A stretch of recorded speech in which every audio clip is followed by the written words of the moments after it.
The Monson Free Library hosted a May Fair to celebrate the first day of May and to welcome spring. A much-needed event, says the library's director, Katie Kroll. We're celebrating flowers, spring, which was a long time coming this year.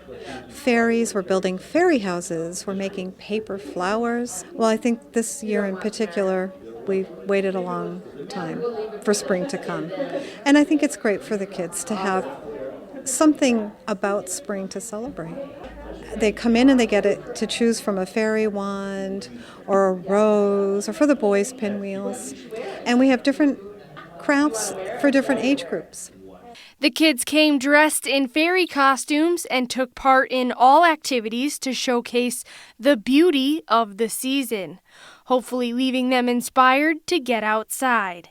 The theme of fairies, of course, is important for kids and for libraries. Fairy tales, one of the very oldest forms of literature. Something to inspire the imagination, something to connect to outdoors, which, as we know, fewer and fewer kids are connecting to outdoors these days. So maybe they can build a fairy house and put it outside and be a part of the outdoors. A special visitor to the Monson Free Library, Ed the Wizard, not to be mistaken as a magician because there is a big difference. Well, this is what I do. I go to schools and libraries and I do magic shows. Well, people always ask me what's the difference. So I tell them magicians do tricks and wizards do magic. And it was raining, but the sun's coming out, so maybe we'll go outside and celebrate some May Day with some magic. He gathered inspiration from a certain book, which led him into his career, and he also shed light on the importance of literature. I was inspired by Dumbledore 15, 16 years ago. I grew up, and this is a part of the message I bring to my school and library programs. I grew up as Ed, the brother, the cousin, the dad, the uncle that knew some magic.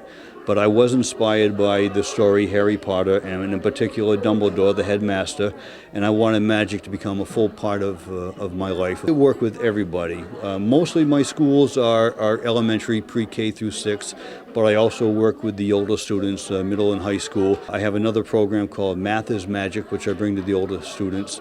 Reading is Magic is always good for everybody because I'm self-taught, and that's part of my message, is that anything you want to learn, you can find in a book at the library. So libraries are very important, and reading skills are very important for personal growth, and that's a part of the message that I bring to my programs. Corey Hill student Madeline Ledoux already understands that message. She loves to read and spends quite a bit of time at the library.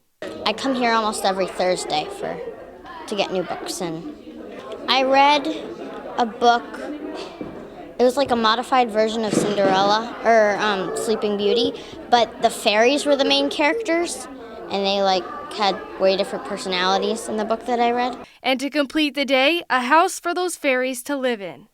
Well, my mom told me this morning that when I got off the bus, we're going to the library after school, because we're making fairy houses. I put dried flowers and acorns. It was my imagination. In Monson, I'm Darcy Fortune, M-PACT TV.